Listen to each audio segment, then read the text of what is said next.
যাক, এই ভাইয়েরা মাছ ধরতেছে। রাস্তা একটু উঁচু নিচু, যেমন মাটি, হাঁটতে একটু সতর্কতা লাগে, নাহলে কেটে কাত হয়ে যে যাওয়ার সম্ভাবনা। যে তারা মাছ ধরতেছে, তারা জাল উঠিয়েছে, আজকে অনেক মাছ পাবে। এখানে কম জাল না, পানি ঢালু জায়গা, সেখান থেকে মাছ সংগ্রহ করা। আমরা যাই একটু নদীর কাছে, দেখি সেখানে কি আছে।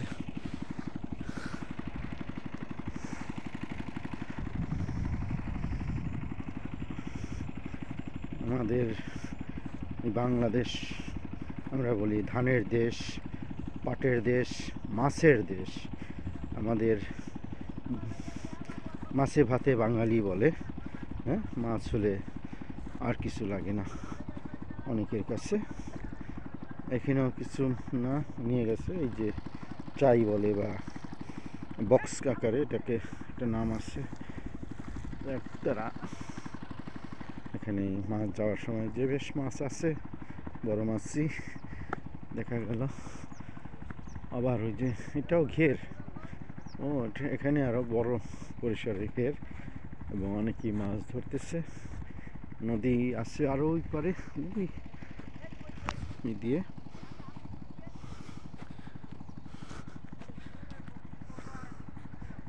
এখানে যে মাছ দেখা যায়, কিছু ছোট ছোট, বড়, দুই ছাগল, সে তারা আহার সংগ্রহ করছে, খাচ্ছে চিবিয়ে।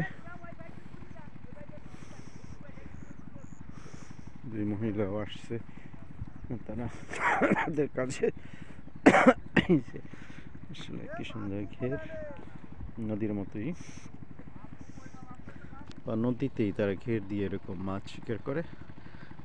মূল নদী ওখানে ঘের তৈরি করা, বেশ কয়েকটা গ্রুপে তারা জাল টানতেছে, না একটা গ্রুপই এখানে দুই পাশ দিয়ে নিয়ে আসতেছে জাল টেনে টেনে, কিনারে এসে তারা সেটা উঠাবে। যান,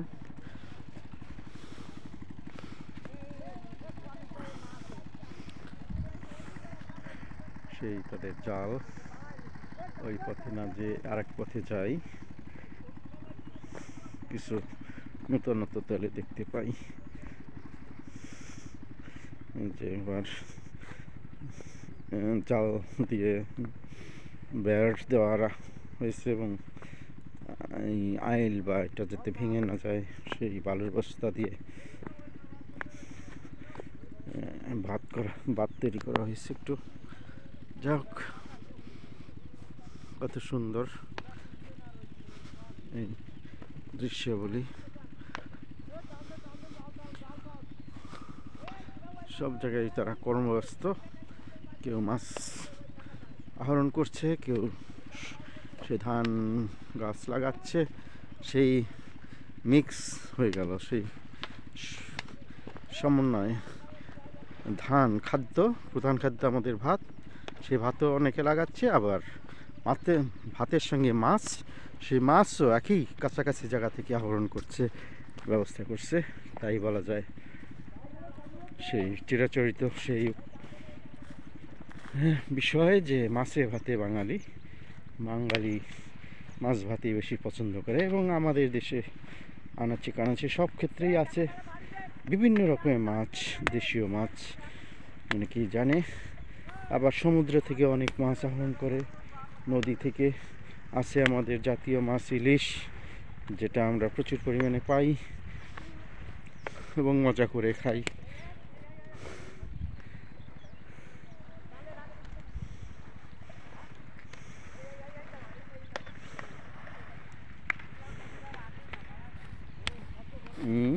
ওরা ঘাস খাচ্ছে।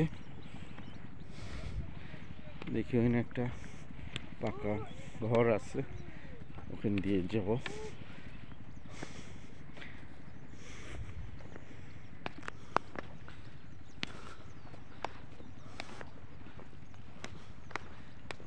যে দৃশ্যগুলি হয়তো ওই ও রাস্তা আছে, ওই যে মোটরসাইকেল চলছে তার পাশেই মানে পারেই নদী।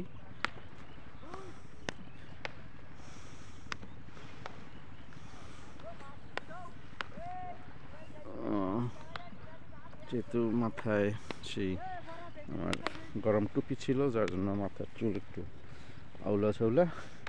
আমি কিন্তু নয়, কিন্তু বাউলা আবার।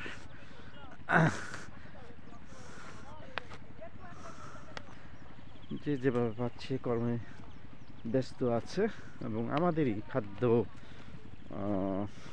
যোগান দেওয়ার জন্যই তারা তাদের এই শ্রম দিচ্ছে সকলেরই। ওখান দিয়ে তো দেখা যায় বেড়া দেওয়া, হয়তো এটা আটকিয়ে দিছে রাস্তা, যেতে পারবো না। যাক,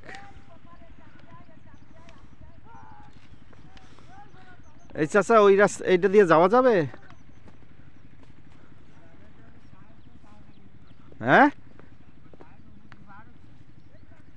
না কি ওই আটকানো?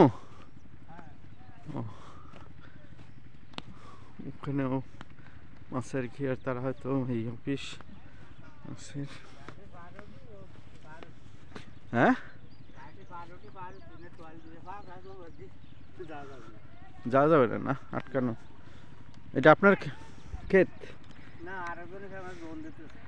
হ্যাঁ, জোহন। জোহন মানে কি ওই বর্গা? বর্গা নিচ্ছেন? ও কাজ করতেছেন। ও জন কত করে এই প্রতিদিন?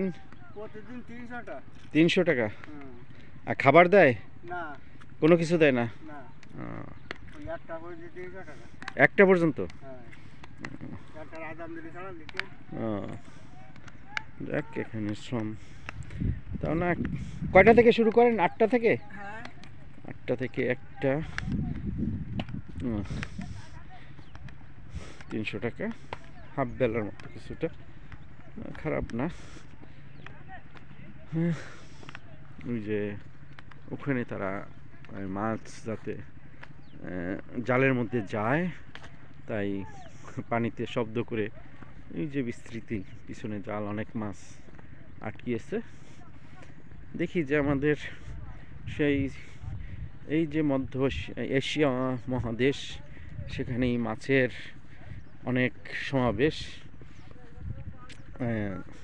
সেই প্রভু যীশু খ্রিস্টের সময় তার প্রধান শিষ্যরাই, বা পিটার যে প্রধান শিষ্য ছিল, সেও মাছ ধরতো, এবং আরও তার সঙ্গে আরও কয়েকজন ছিল। এবং তিনি যে কয়বার খাবার দিয়েছে সেই জায়গার এলাকার অনুসারে রুটি এবং মাছ। তাহলে আমাদের এই অঞ্চলের খাদ্য, যেখানে চাল হয়, ধান হয়, সেখানে ধান আর মাছ, যেখানে গম রুটি, সেখানে সেই রুটি আর মাছ সুন্দর কম্বিনেশন বা সমন্বয়। এবং প্রভু যীশু খ্রিস্টই সেই মাছের প্রতি ছিল, এবং আমরা দেখি সেই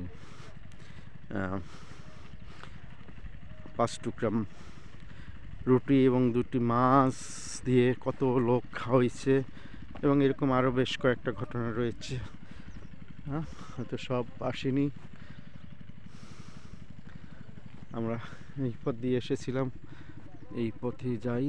যে তারা মাছ ধরতেছে, ধরুক, অনেক মাছ উঠবে, সময় লাগবে।